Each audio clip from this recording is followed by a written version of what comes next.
에베소서 6장 13절입니다. 그러므로 하나님의 전신갑주를 취하라. 이는 악한 날에 너희가 능히 대적하고 모든 일을 행한 후에 서기 위함이라. 아멘.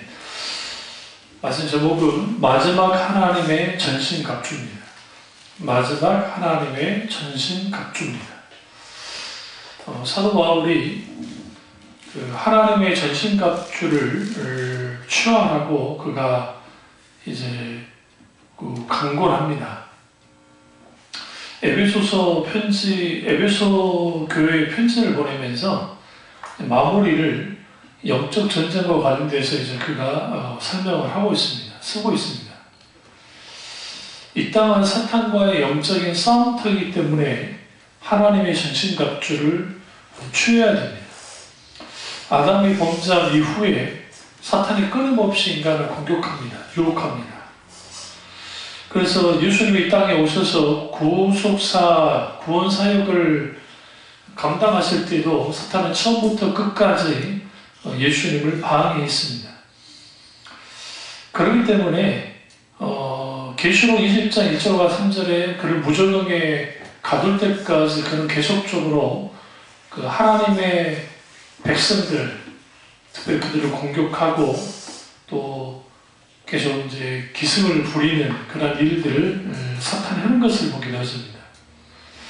에베소서 5장 16절을 한번 가보시면 5장 16절에 세월을 아끼라 때가 뭐하니라 악하니라 라고 말합니다. 그러니까 때가 악하다, 그 시대가 악한 날이라는 표현을 씁니다. 이 악한 날이라는 건 뭐냐면 사탄이 지배하는 때를 말합니다. 그러니까 때가 악하기 때문에, 시대가 악하기 때문에 그리스도인들은 영적 전쟁을 해야만 합니다. 사실 그렇다고 해서 그 마귀론 주장하는 김기동 씨나 이초석 씨 같은 이태화 목사라기보다 이태화 씨 같은 그러한 사람들처럼 소위 말하는 마귀론을 주장하고 하는 그러한 것과는 전혀 달리 이 시대의 악한 날이고 이 악한 날을 살아가려면 영적인 하나님의 전신갑주가 반드시 있어야 된다는 거, 그걸 입어야 된다는 거 아주 중요합니다. 여기서 5가지는 방어용 무기고 그 다음에 공격용 무기는 성령의 거울, 곧 하나님의 말씀의 거음이 공격용 무기입니다. 그리고 거기에 또 하나를 더 이제 집어넣자면 18절에 모든 기도와 간구를 항상 성령 안에서 기도하며 하면서 그 기도가 또 하나의 결정적인 무기가 될 수 있다는 것을 우리가 알 수가 있습니다. 그럼 왜 우리가 하나님의 전신갑주를 입어야 될까요? 첫째 이유는 악한 날에 사탄을 능히 제압하고 승리하기 위함에서 그렇습니다. 그러니까 영적 전쟁에서 승리를 위해서 하나님의 전신갑주를 입어야 되고, 또 두 번째는 모든 일을 행한 후에 바로 서기 위해서 그렇습니다. 그러니까 결국 영적 전쟁을 통해서 사탄을 이길 뿐만 아니라 우리가 모든 일을 통해서 온전히 서는 신앙이 세워지는 그것을 위해서 우리가 영적 전쟁을 해야 됩니다.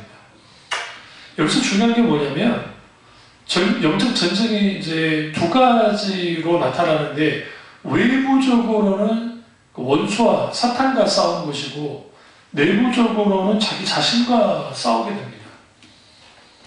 그러니까 보이는 적과 싸워서 이겼다 할지라도 보이지 않는 내부의 적, 그게 우리의 옛 사람, 옛 자아와의 싸움에서 이기지 못하면 영적 전쟁에서 지고 맙니다. 하나님이 여호수아를 통해서 여리고 전쟁을 치르도록 했고 그 여리고 전쟁에서 대승을 거둡니다. 숫자는 하나님에 의해서 그 외부적인 전쟁에 승리를 했죠. 문제는 뭐냐면 그 내면의 전쟁, 내부적인 전쟁에서 실패를 했습니다. 그게 아간이 이제 그 전쟁에서 획득한 그 물건들을 훔치는 일이 벌어졌습니다. 이게 내부적인 전쟁에서 그들이 그 지자 거기에서 무슨 일이 벌어졌느냐? 결국은 그 아이성 전투에서 이제 처절한 패배할 수밖에 없는 그런 일들이 벌어집니다. 여호수아 7장 21절을 보면 아간이 하나님 명령을 어긴 다음에 뭐 어떻게 하느냐? 시날산의 아름다운 외투 한 벌과 은 200세겔과 50세겔 되는 금덩어리 하나를 숨겼다라고 말합니다. 그러니까 이게 이제 자기가 갖고 싶은 거예요. 그러니까 많은 사람들이 막 영적으로 기도하면서 나는 이제 사탄과의 전쟁에서 이기고 막 그렇게 하다가 오히려 자기 내면의 전쟁, 내적인 싸움에서 져서 오히려 망하게 되는 모든 것을 망가뜨리는 그러한 일들이 벌어지기도 한다는 겁니다. 그래서 하나님의 전신갑주를 입고 사탄과의 싸움도 아주 중요하지만 그 못지않게 내적인 싸움 또한 아주 중요합니다. 그 내적인 싸움에서 가장 핵심이 뭐냐? 기도예요, 기도. 사도 바울이 기도를 말하는 거예요. 18절 다시 보시면 모든 기도와 간구를 하되 항상 성령 안에서 기도하고 이를 위하여 깨어 구하기를 항상 힘쓰며 여러 성도를 위하여 구하라. 여기에서 똑같은 단어 두 개가 사용되어 있죠. 그게 항상이에요. 항상 성령 안에서 기도하고 항상 힘쓰며 여러 성도를 위하여 구하라. 기도하라는 거예요. 깨어 기도하기를. 그러니까 우리가 우리 지체들, 우리가 섬기는 지체들을 향해서 중보 기도하는 것이 얼마나 중요한지를 알 수가 있어요. 그와 동시에 항상 성령 안에서 기도하는 거예요. 항상 성령 안에서 기도할 때에 우리는 뭐 하느냐? 하나님의 전신갑주를 활성화시킬 수 있습니다. 우리 속에서. 그리고 사탄을 능히 대적하게 만들어줄 뿐만 아니라 영적 전쟁 후에 승리할 수 있잖아요. 승리했을 경우에 영적인 교만에 빠지지 않도록 지켜주는 역할 또한 뭐예요? 성령 안에서 항상 기도할 때 가능하다는 거예요. 그래서 기도는 마지막으로 갖춰야 될 하나님의 전신갑주라고 할 수 있습니다. 어떤 기도가? 성령 안에서 하는 기도가 이게 아주 중요합니다. 오늘날에 이제 보면 그리스도인들의 자기들의 삶의 현장을 어떻게 이해하냐면 어떤 사람은 놀이터 정도로 이해를 하고 어떤 사람은 그냥 먹고 사는 어떤 그런 곳으로만 이해를 하고 그러나 사실 우리 그리스도인들의 삶의 현장은 영적인 전쟁터예요. 보이지 않는 그 영적인 전쟁터에서 어떻게 치열하게 싸울 수밖에 없다는 거예요. 근데 그런 싸움을 하려 하지 않아요. 왜요? 싸움 자체를 싫어해요. 영적 전쟁은 자기와 상관이 없을 거라고 생각해요. 문제는 우리가 모든 사람이 그리스도인이 되는 순간 이미 우리의 영적 전쟁터에 들어와 있다는 거, 이게 아주 중요합니다. 그리고 이제 하나씩 한번 볼 텐데요. 이제 하나는 하나님의 전신갑주 중에 14절 그런즉 서서 진리로 너희 허리띠를 띠고, 여기서 집중하는 거예요. 서서. 우리가 로마 그 옛날 영화 같은 데 보면 장군이 딱 서 있으면 어떻게 하던가요? 딱 서 있을 때 이 흉배를 탁 하죠. 아니면 허리띠를 탁 떼죠. 하잖아요. 그게 서서 하는 거예요. 그러니까 사탄은 거짓말쟁이이기 때문에 진리로부터 우리가 벗어나도록 만듭니다. 그러면 허리띠는 어떤 역할을 하느냐? 그러니까 우리같이 이렇게 아시아에 살았던, 동양에 살았던 사람들은 옷이 흘러내리지 않도록, 바지가 흘러내리지 않도록 하기 위해서 이제 허리띠를 사용합니다. 근데 여기서 말하는 허리띠는 뭐냐면, 전쟁터에 나갈 때 힘을 쓰게 하기 위한 일종의 장치입니다. 우리 역도 경기할 때 이따가는 벨트를 해가지고 막 꽉 조아가지고 딱 하죠. 그게 뭐냐면 허리를 보호하기 위해서. 엄청난 힘을 쓸 때 그게 허리를 딱 잡아줍니다. 뼈를 잡아주고. 이게 없으면 모든 사람들은 아무리 대단한 영역이 있어도 허리를 다쳐버려요. 그것처럼 진리가 허리를 맞춰줄 만큼 우리의 영혼의 허리를, 우리 신앙의 허리를 받쳐줄 만큼 아주 중요하다는 걸 알 수 있습니다. 그러니까 하나님의 진리가 우리 삶 가운데 모든 것을 꽉 붙잡게 만드는 것, 그것이 진리의 허리띠를 띠는 거예요. 그게 아주 중요합니다. 요한 3서 4절을 보면 내가 내 자녀들이 진리 안에서 행한다는 걸 듣는 것보다 더 즐거움이 없다고 사도 요한이 그렇게 말합니다. 그럼 뭘 의미합니까? 진리 안에서 행하는 거, 그게 신자들이 마땅히 살아야 될 일인데 그렇게 살지 않는 거예요. 허리는 활동과 기동성과 지위의 그룹입니다. 만약에 어떤 군사가 허리를 다쳤잖아요. 아무 쓸모 없어요. 그 사람이 대단한 용력을 가졌고 힘이 있어도 허리 다치면 아무 의미 없습니다. 만약 우리가 진리에 따라 움직이고 진리에 따라 행동하지 않으면 우리는 뭐 할 수밖에 없어요. 힘을 쓸 수 없기 때문에 적에게 쓰러지고 마는 거예요. 오늘날의 너무나 많은 교회가 그 진리를 포기해요. 너무 열어버렸어요. 그러니까 예수 그리스도 그분이 하나님의 아들이시고 그리고 그분을 믿으면 구원받는다는 진리는 다 그대로 똑같이 말해요. 근데 문제는 뭐냐면 그 예수 그리스도 때문에 우리가 고난에 동참하고 예수 그리스도 때문에 손해본다는 사실에 대해서는 받아들이려 하지 않아요. 그리고 지극히 어떤 형태의 것을 붙잡냐면 보편적인 하나님의 진리 중에 하나는 뭐냐면 10년대로 거둔다는 원칙입니다. 이거는 하나님이 세우신 법칙 중에 하나예요.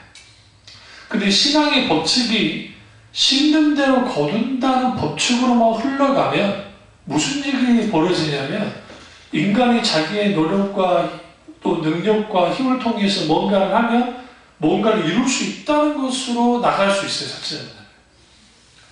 그러니까 실질적으로 우리가 팥을 못 이겨면 팥을 심어야죠. 콩을 심어야 콩이 날 거 아니에요. 그럼 맞는 말이에요. 근데 그럼에도 불구하고 기독신앙은 이런 인과 유리는 원인이 있으면 결과가 있다고 하는 그러한 것을 뛰어넘어요.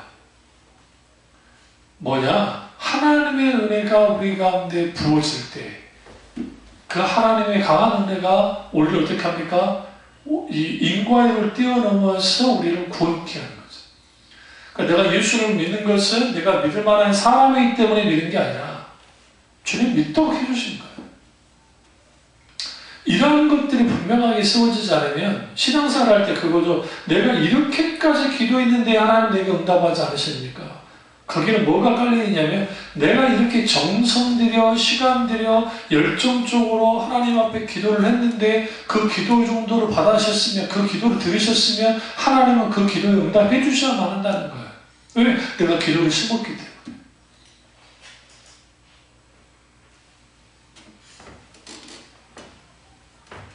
여기서 중요한 게 진리의 허리띠는 공격용 무기가 아니고 방어용 무기입니다. 사탄은요, 진리를 왜곡시켜서 공격해요. 이거죠. 예수 믿고 복 받으십시오. 뭐가 잘못됐어요? 잘못된 게 하나도 없어요. 그런데 여기에는 뭐가 딱 스며져 있냐면 예수도 믿고 복도 받읍시다. 그래서 이 뒤에 있는 복이 문제가 중요해요.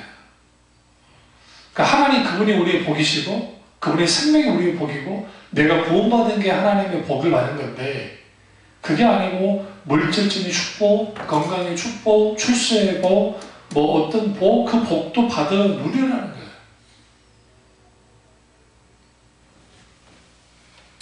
아주 왜곡시키죠. 그러니까 그 문장 자체는 틀리지 않아요. 그런데 그게 담고 있는 게 달라요. 담고 있는 게. 일종의 그런 식으로 너무나 많은 사람들이 그런 것을 바라보면서 이제 살아가는 것을 보게 되습니다. 그래서 우리 진리로 무장을 해야 되는데 그게 진리의 허리띠를 띠는 거죠. 이 진리는 불변한 겁니다. 그 진리는 하나님의 말씀 가운데 담겨 있습니다. 그 말씀으로 무장되어야 돼요. 그래서 분별해야죠. 이게 가짜인지 진짜인지 실제로 어떤 것이 정말 소중한 것인지를 알아야 되는데 근데 별로 관심이 없는 거예요.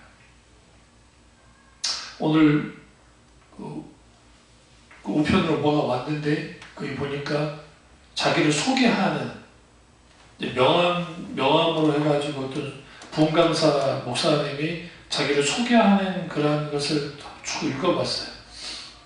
뭐 웃으면서 웃음 전도사와 비슷한 그런 분인데, 그리고 그분이 그 간증 집회하고 하는 교회들, 아주 유명한 교회들이 꽤 있더라고요.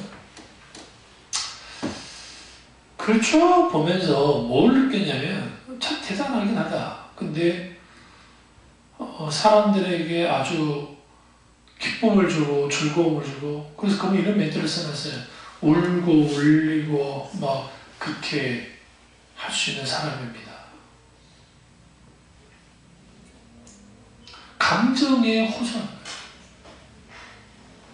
이거 아시나요? 오늘날 너무나 많은 교인들이 진리의 허리띠를 띠지 못했던 이유 중 하나는 뭐냐면 지성을, 자기의 지식을 혹은 지성을 교회 나오면서 집에다가 딱 놔두고 나와요. 그리고 뭐만 가지고 나오냐면 가슴만 갖고 나와요. 감정만 가지고. 감정만 가지고 나와서 감정을 휘두르는, 감정에 호소하는 소견을 막 들어요. 막 충족돼요. 그리고 또 집으로 돌아가서는 뭐 하느냐? 지성이 전혀 영향을 끼치지 않는 상태로 가는 거예요. 그러니까 뭐가 변화되지 않냐면 가치관과 세계관과 갖고 있는 자기의 생각이 바뀌지 않는 거예요. 그러니까 소위 말하는 강력한 성령의 역사를 경험하고 막 음성을 들었느니, 그리고 심지어는 육속의 음성을, 하나님의 음성을 들었느니, 뭘 어떤 역사를 경험했느니, 뭐 어떻게 됐느니 하나도 안 바뀌는 거예요. 하나도 안 변하는 거예요. 왜? 진리의 말씀에 굴복해 본 적이 없어요. 진리의 말씀으로 내 생각을 바꾼 적이 없는 거예요. 그러니까 이미 사탄과의 싸움에서 뭐부터 딱 져버리냐면 지식이, 진리가 이미 문제가 됐기 때문에 이게 안 바뀌어지는 거예요. 그러니까 생각하는 거, 삶을 사는 거, 행동하는 거, 이 하나하나가 세상 사람과 다를 게 없이 살아가요. 이게 진리의 허리띠를 띠지 못하는 사람들의 전형적인 특징입니다. 이번에 이제 컨퍼런스 때 그 부분을 아주 제가 이제 적나라하게 한번 드러낼 겁니다. 두 번째 하나님의 전신갑주는 의의 호신경을 붙이는 겁니다.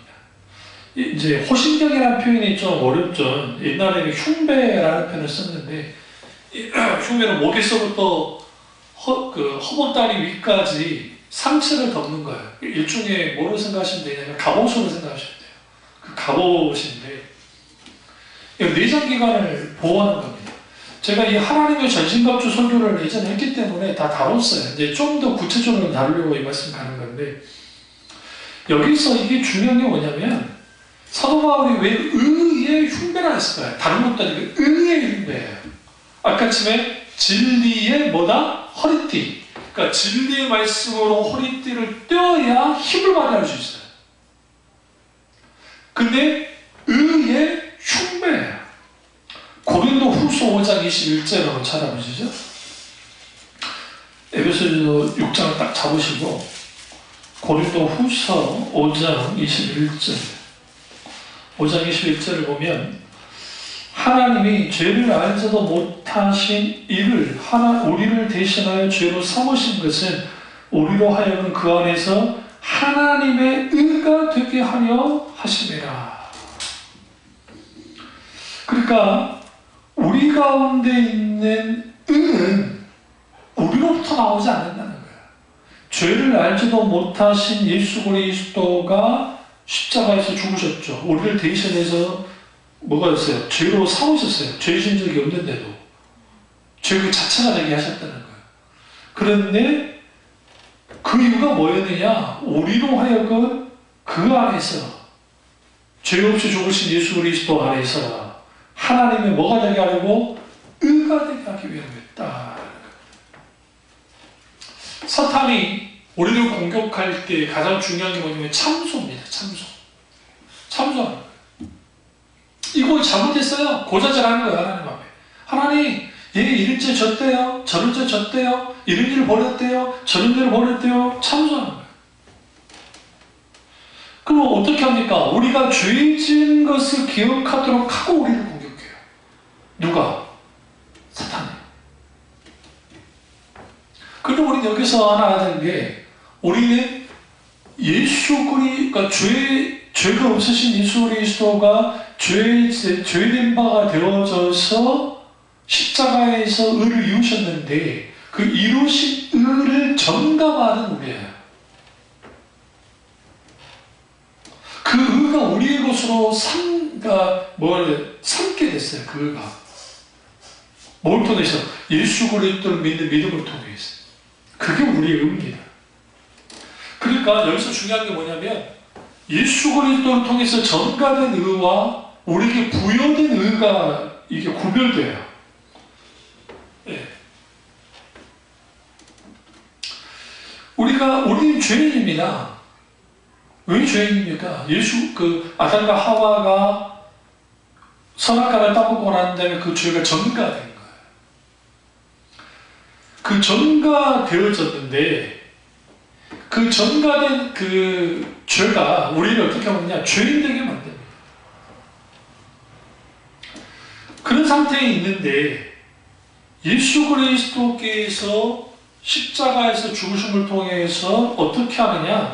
그분의 의를 우리에게 전가받게 해주는 거예요. 그러니까 아담을 통해서는 죄가 우리에게 전가를 받았고 이게 이제 신학적인 표현이니까 그대로 쓰겠습니다. 그리고 예수 그리스도가 십자가에서 죽으심으로 우리에게 그분의 의가 우리에게 전가받게 되어지는 거예요. 그런데 부여된 의는 어떻게 나타나냐면 신자가 주님과 동행하고 성령께 굴복할 때 그리스도의 의가 그 사람에게 부여되어져요. 그러면서 그분을 더 닮게 되는 거예요. 부어진다는 거예요. 예수님을 닮아가려면 성령과 함께 동행해야 돼요. 에베소서 4장 24절 한번 가보시죠. 하나님을 따라 의와 진리의 거룩함으로 지음을 받은 뭘 입으라? 새 사람을 입으라 라고 말합니다. 여기서 두 가지 나오죠. 의와 진리의 거룩함으로. 여기서 근데 더 중요한 표현은 뭐예요? 하나님을 따라가는 거죠.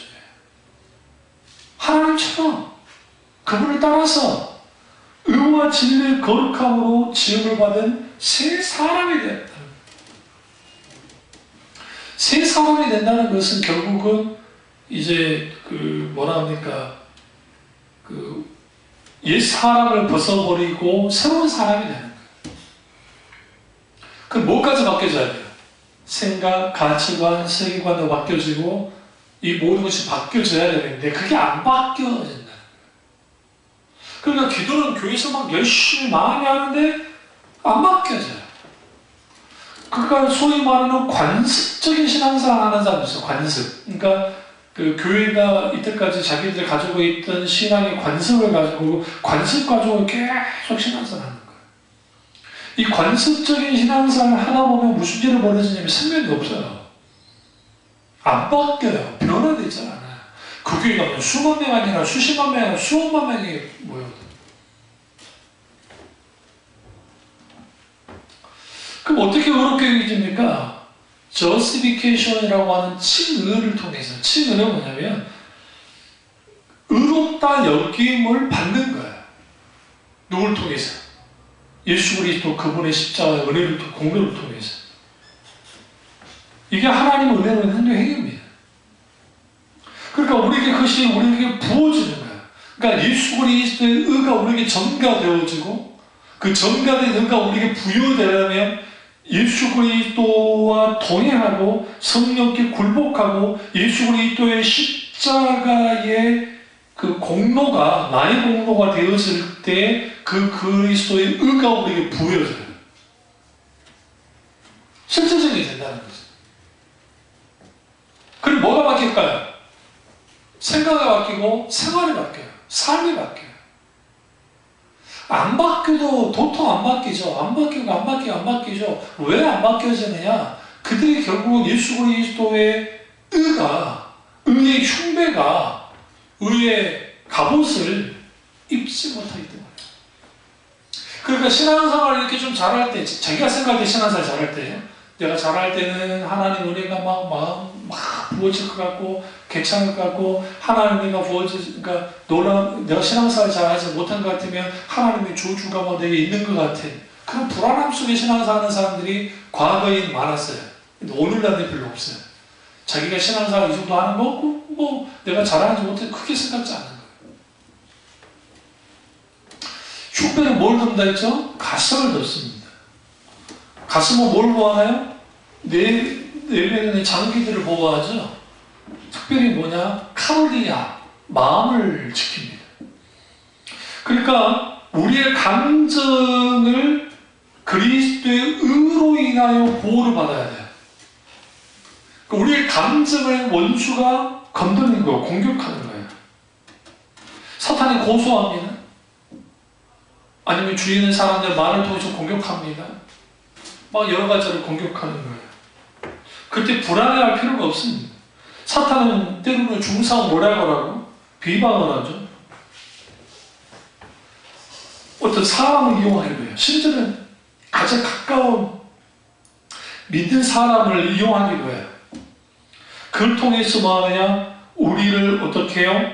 불화살을 막 쏴요. 쏴서 우리의 감정이, 우리의 마음이 너덜너덜하게 만드는 거예요. 그렇게 되어지면 뭘 마음도 사라져요. 하나님께 예배 드리고자 하는 마음조차 사라져요. 이렇게 원수가 공격을 합니다. 고대 유대인들은 심장은 마음의 자리라고 생각했습니다. 그래서 그 가슴은 혹은 심장은 마음이고 생각이고 사상이라고 할 수 있었어요. 사실 그들에게 있었어요. 그래서 사탄은 언제든지 마음을 공격합니다. 아주 좋아요. 근데 보호할 수 있는 것은 긍정적인 마인드 생각을 갖는다고 해서 그걸 튀겨내 나가게 하느냐, 그게 아니고 의로 보호돼야 돼요. 어떠니 칭의, 그리스도로 인해서 의롭다 여겨짐을 받게 된 그 칭의를 통해서 우리에게 부여된 그리스도의 의로 인하여 뭐 해야 되느냐? 마음의 공격을 이겨나가야 돼요. 사탄은 계속적으로 우리에게 비방하고 참수합니다. 왜 그렇게 할까요? 그 이유는 딱 한 가지예요. 하나님께로부터 떼어놓기 위해서. 하나님과의 관계를 깨기 위해서. 그러니까 원수는 계속적으로 그렇게 공격하는 거예요. 우리 마음속에 이런 어떤 불안과 염려와 어떤 갈등과 이런 것들을 원수가 공격을 해서 우리 마음을 나눠버려요. 찢겨져서 나누어지면 이 나누어진 마음을 가지고 하나님 앞에 순전한 마음으로 아버지께 나올 수가 없어요. 원수는 어떻게든 그렇게 하려고 만듭니다. 그러니까 때로는 어떤 사람에게는 지질도 일이 안 풀리게 만들고, 그래서 그걸 통해서 정말 좌절 속에 빠지게 해서 마음이 나눠지게 만들고, 어떤 사람은 적당한 성공을 줘서 그럴싸하게만 성공을 줘버려요. 그러니까 그 성공 맛에, 자기가 잘 나가는 그 맛에 살다 보니까 와, 좋은 거죠. 많은 것을 내가 갖게 되니까. 근데 정작 무엇으로 떠나요? 하나님께로 떠나버려요.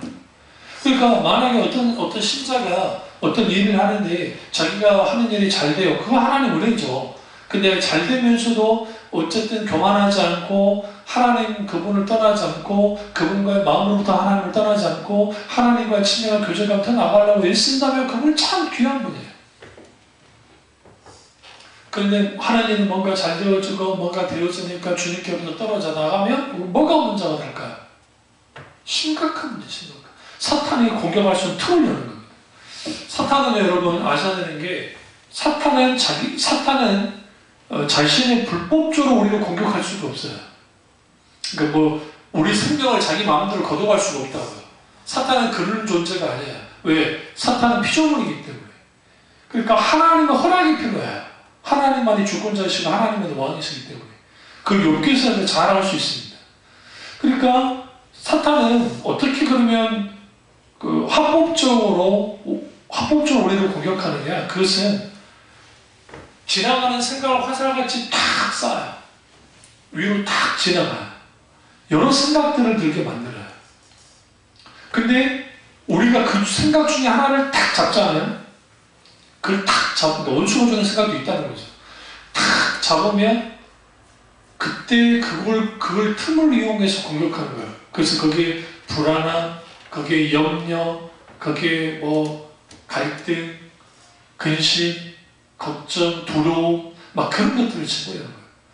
그래서 마틴 루터 목사님이 뭐라고 했냐면 새가 우리 위로 왔다 갔다 날아가는 것을 우리가 막을 수 없다. 그러나 새가 우리 머리 위에 집을 짓는 것을 막을 수 있다. 사탄은 이런 식으로 공격한다.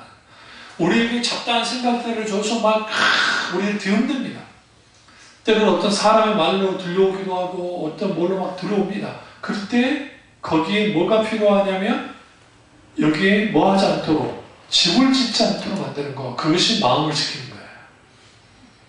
뭐로 지킬 만한 것보다 내 마음을 지키라. 생명의 근원은 이에서 남이니라.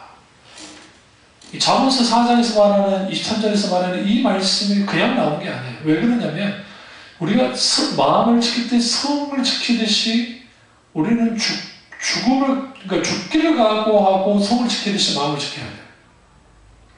근데 거기 가장 큰 핵심이 의의 흉배. 의의 흉배를 입고 있을 때에 우리는 뭐 할 수 있느냐? 우리의 마음을 지킬 수 있다는 거예요.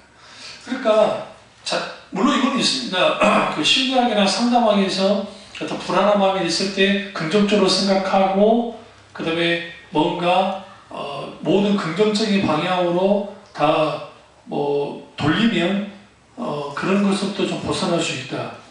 그래서 인간은 적당히 긍정적으로 살아야 된다. 그거 도움 돼요. 안 되는 건 아니에요. 그런데 그게 해결점은 아니에요. 왜 그러냐면 원수는 그러한 속에서도 뭐합니까? 집요하게 공격합니다. 예전에 방송에서 잘 나왔던 그 여자분 행복 전도사, 자칭 행복 전도사라 했던 그분이 남편이 이제 불치병에 걸리고 그분도 뭔가 몸이 아프니까 두 분이 차산에 죽어버렸단 말이에요. 그분이 얼마나 밝았는지 몰라요. 인생을 이렇게 밝게 살아야 됩니다. 뭔가 어떻게 해야 됩니다. 여러분 이거 아셔야 되는 게 남에 대한 코치는 누구나 다 잘할 수 있어요. 근데 그게 내 문제 있을 경우 달라요. 그러니까 그거죠. 우리가 다른 사람이 아픈 거 공감한다 할 때의 그 공감이 쉽지 않아요. 솔직히. 세월호 아이들이 물에 죽었을 때에 제가 막 눈물이 났던 이유는 뭐냐면 세월호 그 아이들도 너무너무 불쌍하지만 내 자식들이 떠오르는 거예요. 비슷한 또래의 내 아이들을 생각할 때 그 아이들을 떠나보낸 그 부모의 심정이 얼마나 가슴 아팠겠어요. 눈물이 나는 거야. 그게 뭐 내가 뭐 생각도 나는데 그 뉴스를 보는데 눈물이 흐르는 그 또래니까 더 나은 거.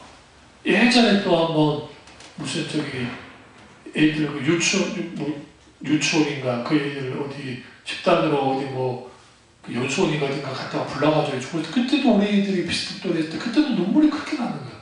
왜? 마치 내 아이가 죽은 것 같아. 그런 마음들이 드니까. 근데 여러분 아셔야 게 그것이 내 문제가 되고 내 상황이 될 때의 그 중압감이라는 상상을 쳐. 원수는 어떻게 할까요? 하나님께로부터 튕겨나가게 하거나 하나님을 더 의지하거나 그렇게 될 수 있는 거예요.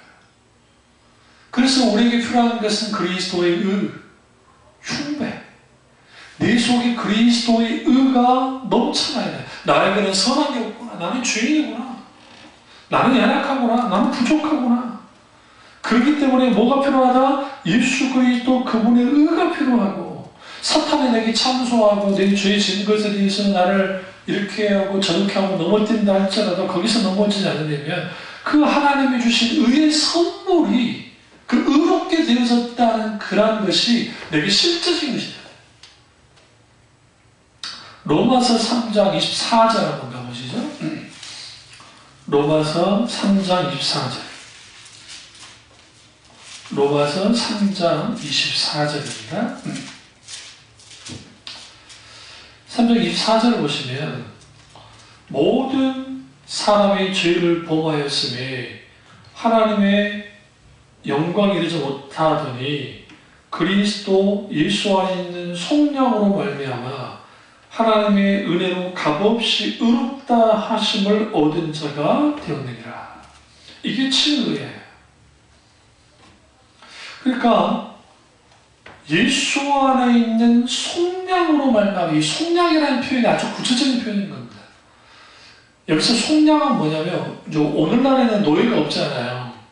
노예가 없으니까 속량이라는 게 그렇게까지 우리에게 와닿지 않는데 이제 1세기 당시 로마 지간에 있었던 유럽이나 소아시아나 이스라엘 나라도 없고 이집트도 없고 그때에는 노예들이 있었으니까 그 노예가 자유인이 되는 것은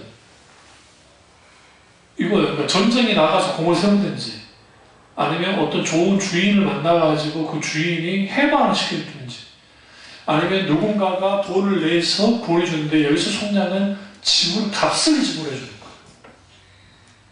근데 여기서 값을 지불해 주는데 그 어떤 값을 지불해 주느냐? 하나님의 목숨값이에요. 하나님이신 예수 그리스도 그분의 목숨값을 지불해 주는 거예요. 그러니까 여러분 우리가 아셔야 되는 게 우리의 가치는 잘난 사람, 못난 사람 상관없이 예수님을 믿고 구원받은 모든 사람의 가치는 예수 그리스도의 생명값이에요. 예수 그리스도의 생명값이기 때문에 사탄이 우리를 공격하고 우리는 버러지 같은 놈, 어떤 존재 아무리 참소를 해도 우리는 그래요. 그리고 사탄에게 이렇게 먹을 만한 존재들인 것은 분명해요. 그런데 분명한 것은 뭐가 있느냐? 우리에게는 아무런 선함이 없지만 예수 그리스도 그분의 의로우심이 그분의 선하심이 있기 때문에 그 선하심이 내게 어떻게 있다? 속량했다는 거예요. 값을 지불하고 그 값을 누구에게 지불한 거예요? 사탄에게 지불한 거예요? 아니요. 성부 하나님께 값을 지불했어요. 왜요? 인간이 죽음에 이르게 된 것은 하나님께 죄를 졌기 때문에 그래요.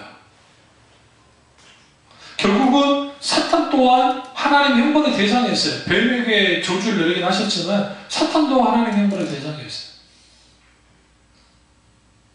그러니까 사탄이 우리에게 참소를 하지만 이 참소 또한 사실은 정당한 건 아니에요.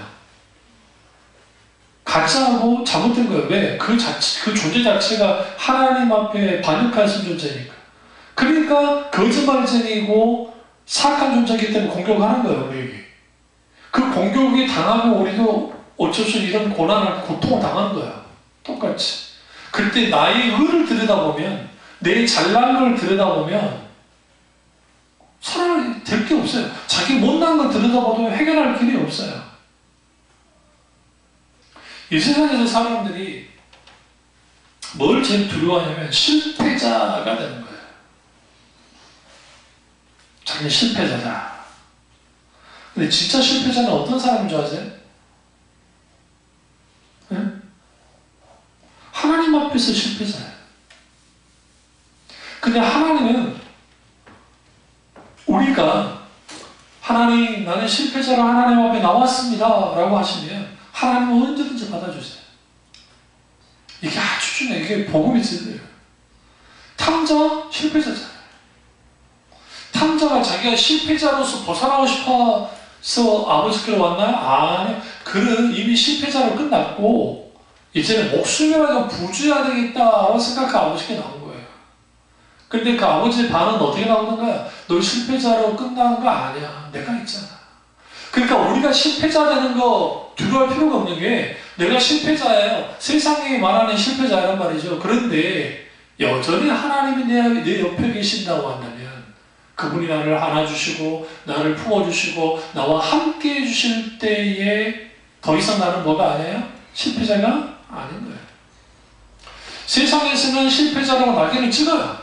너 인생이 실패했어. 너 이거 실패한 존재야. 너 이거 실패했고 너 실패했고 실패했어.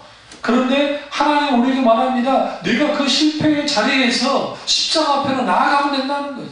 근데 사탄은 어떻게 만듭니까? 너 실패의 자리에서 자살해 죽어버려. 너 실패했잖아. 너 이것 때문에 이렇게 되는 거야. 그러니까 너 이거 뭐 할 거야? 하면서 더 어떻게 해요? 나락으로 빠지도록 만드는 거예요. 사탄은. 그러니까 실패의 자리가 하나님을 만날 수 있는 가장 중요한 자리예요. 사실. 그런데 너무나 많은 사람들이 그 실패의 자리에서 하나님을 떠나버려요. 하나님과 관계를 갖지 않는 거예요. 여러분 다윗을 보시면 다윗은 성공한 사람이죠. 우리 결과를 다 아니까. 근데 결코 다윗은 성공한 사람이 아니에요. 왜 그러냐면 18년 동안 사울 왕으로부터 뭐였어요? 쫓겨다녔어요. 어떻게 쫓겨다녔나요? 왜? 부모였는데 이제는 정치적인 이유로 종교적인 질투심으로 인해서 그가 쫓겨다니는 도망자 신세였어요. 그 옆에 붙어있는 사람은 불황자밖에 없었어요. 실패자 같은 인생이에요. 그런데 그가 실패자이지 않았던 이유는 뭐냐면 하나님 함께 하셨잖아요. 아브라함이 부자로서 갈대우를 떠나왔고 실제로 부자였어요. 그런데 그도 실패자예요. 왜? 아이가 20년 동안 생기지 않았어요. 25년 동안. 생각해보세요. 25년 동안 자식이 생기지 않았어요.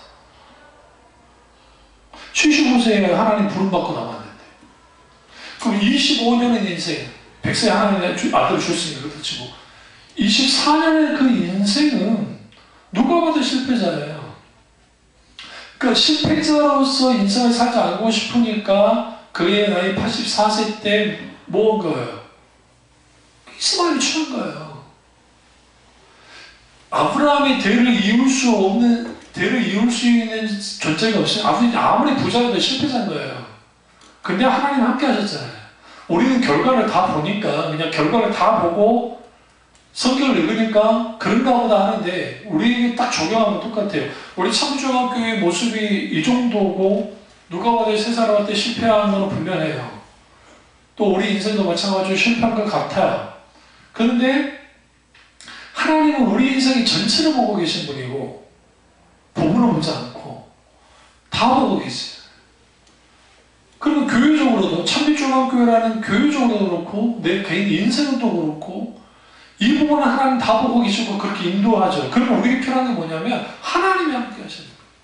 이때 중요한 게 뭐냐면 사탄 계속 공격해요. 너는 무능력하고 너는 잘못됐고 너는 실패했고 너는 뭔가 문제가 있고 너는 멍청하고 너는 어떤 바보 같아서 너는 이렇게 된 거야. 현실적으로도 환경적으로도 여건적으로도 그렇게 만든단 말이죠. 근데 하나님은 어떻게 다가오시나요? 함께 하시는 거예요. 다윗에게 너 18년 동안 고생할까 말하지 않았고 아브라함에게 너 24년 동안 너 자식 없을까 말하지 않았다고요. 모세도 물어볼까요? 모세는 성공했던 사람입니다. 40세까지. 자기 의지와 상관없이. 바로의 공주의 양아들이 됐기 때문에 그러다가 의협심의 발동해서 그가 사람을 죽이죠. 그런 일을 범함을 통해서 무슨 일이 벌어집니까? 인생이 나락으로 떨어집니다. 40년 동안 미디안 광야에서 대릴상으로 살았어요. 그 시대의 대릴상, 오늘날의 대릴상인 것도 없지만 그 시대의 대릴상에는 아무 권한도 없는 존재예요. 그냥 숨만 쉬는 존재예요. 자녀만 생산하고. 그러니까 그런 존재로 살았으니 누가 봐도 그의 인생에 패배자죠. 실패자죠. 끝난 거죠. 근데 하나님이 찾아오시자 상황이 바뀐 거죠. 그러니까 마찬가지예요. 왜 우리가 의의 흉배를 무장을 해야 되느냐? 원수는 언제나 우리에게 계속 공격합니다. 너는 실패자다. 너는 잘못됐어. 너는 형편없는 존재야. 너는 이런 존재, 이런 존재, 이런 존재, 이런 존재야. 그렇게 만들어요. 반대편으로 볼까요? 반대편 또 있어요. 아주 너는 잘났어. 라는 거예요. 그러니까 사탄이 또 꼬드깁니다. 너는 어떻게 그럴 수 있니? 너는 대단하구나. 너는 어떻구나 저쩌구나. 목사님들이 좀 대형교회 목사님들이 처음에는 겸손했다가 후에 좀 교만해지신 이유가 뭐냐면 그분들에게만 무조건 뭐라 할 수 없는 게 떠받들어줘서 그래요. 여기저기 실제 줬던 목사님 어쩌고저쩌고 막 받들어주지 않으니까 내가 그런 존재가 되는 것 같은 거예요. 그렇게 대접을 받았던 목사님들이 은퇴를 하시잖아요. 은퇴하고 후임 목사님 오시죠. 그러면 어쨌든 이제 은퇴하셨으니까 후임 목사님에게 커는 거는 당연한 건데 그걸 못 견뎌하는 분들이 있어요. 못 견뎌. 거기서 갈등이 일어나는 거예요. 갈등이. 거기서 갈등이 일어나기도 하고 여러 가지. 그러니까 사탄은 우리에게 높아지라는 마음을 막 불어넣습니다. 우리나 저나 저 교회도 그렇고 뭐 크게 가진 게 없는 사람들은 뭐 높아져봤자 얼마나 높아지겠어요. 근데 저나 여러분이나 단 한 번도 삼성 이주호 씨처럼 어마어마한 돈을 가져본 적이 없잖아요. 지금 대통령처럼 권력을 가져본 적도 없잖아요. 또 어떤 엄청난 명예를 가져본 적도 없고. 그러니까 우리가 우리 나름대로 인생을 살아갈 때에 그럴 수가 없는 거예요. 근데 원수는 탐심을 불어넣어서 어떻게든 뭐 하나로 만들어요. 더 좋은 거, 더 높은 거, 더 큰 거, 더 많은 거 그쪽으로 계속 만들어요. 근데 이게 신기루 같아서 잡히지 않아요. 공허해요. 그 공허한 인생으로 가도록 만들어요. 그러니까 예수 그리스도의 의가 우리에게 없어요. 내가 속량받은 존재라는 그런 절박한 신앙 의식이 없으면 예수 그리스도의 의에 관련된 그 믿음이 확고하게 자리에 잡아있지 않으면 나 잘하는 줄 알아요. 그래 나 잘났어. 나 잘났어. 나 잘났어. 저는 노회에서 나이는 저보다 한 5살인가 6살인가 많은 목사님이신데 교수가 좀 있어요. 한 400명 정도 모이는 목사인데 등치도 좋아요. 키는 저보다 작지만. 근데 언제나 당당하고 언제나 목에 힘이 들어가 있어요. 아주. 제가 그 모습을 보면서 저랑 목사 한수는 그렇게까지 이제 차이가 안 나는데 이제 그거는 부인이 가가지고 이제 그게 된 건데. 근데 그 모습을 보면 저건 아닌데 라는 생각. 정말 아니거든요. 그러니까 자기보다 나이가 좀 많은 목사님이신데 교사님 좀 작아요. 그분들에게 뒷말이 좀 흐려. 자기보다 나이가 많으면 또 목사 안수 연원이라든지 더 빠른데도 그럴 때가 있어요. 왜 저러지? 사탄은요, 그러니까 양극단으로 가게 만들어요. 어떻게? 아예 절망하게 만들든지, 아예 교만하게 만들어서 거만하게 만들든지, 그렇게 함을 통해서 하고, 그 다음에 가운데는 뭐냐면, 말 그대로 안일함과 나태함 속에, 우유부단함 속에 있기 때문에. 그러니까 사탄은 공격하지 않는 루트가 없어요. 다 공격해요. 왜? 우리의 본성에 맞게 공격하기 때문에. 그래서 우리에게 의의 흉배, 예수 그리스도의 십자가의 의, 그가 필요해요. 로마서 8장 33절과 34절만 보고 다음 주에 이어서 말씀 나누겠습니다. 로마서 8장 33절과 34절. 여기 보시면 누가 능히 하나님께서 택하신 자를 고발하리요. 의롭다 하신 이는 하나님이시니 누가 정죄하리요. 죽으실 뿐 아니라 다시 살아나신 이는 그리스도 예수시니 그는 하나님 우편에 계신 자요 우리를 위하여 간구하시는 자신이라. 여기서 중요한 게 누가 능히 하나님이 택하신 자를 고발할 수 있냐. 사탄은 고발한다고 안 한다고요? 사탄은 고발해요. 고소한단 말이죠. 참소한단 말이죠. 그런데 우리는 의롭다 하신 이는 하나님이시다 라고 하는데 집중하죠. 하나님이 우리에게 너는 의로운 존재야 라고 하셨다는 거예요. 이게 값없이 된 거예요. 내가 잘나서 된 것도 아니고 내가 기도 많이 해서 된 것도 아니고 내가 뭔가 해서가 아니라 예수 그리스도의 십자가의 공로가 성령님의 놀라우신 은혜가 우리를 그렇게 만들었다는 거죠. 누가 존재할 수 있냐? 죽으셨을 뿐만 아니라 다시 살아나시는 예수 그리스도시다. 그분으로 말미암아 우리는 우리의 정죄가 뭐다? 정죄받는 것이 더 이상 없게 됐고, 중요한 것은 그분이 뭐 하셨다고요? 이 참 위대한 말씀이에요. 우리를 위하여 간구하시는 신이다. 근데 여기서 재밌는 표현을 보셔야 돼요. 그는 하나님 우편에 계신 자예요. 하나님 우편에 계신 자. 우편이라는 표현은 뭐냐면 권능을 뜻해요. 권능, 능력. 강력한 존재, 강력한 자, 이기는 자, 더 이기는 자 표현 썼죠. 그러니까 강한 능력의 주님으로서 계시다는 거예요. 그분이 우리를 위하여 뭐 하느냐? 간구하시느니라.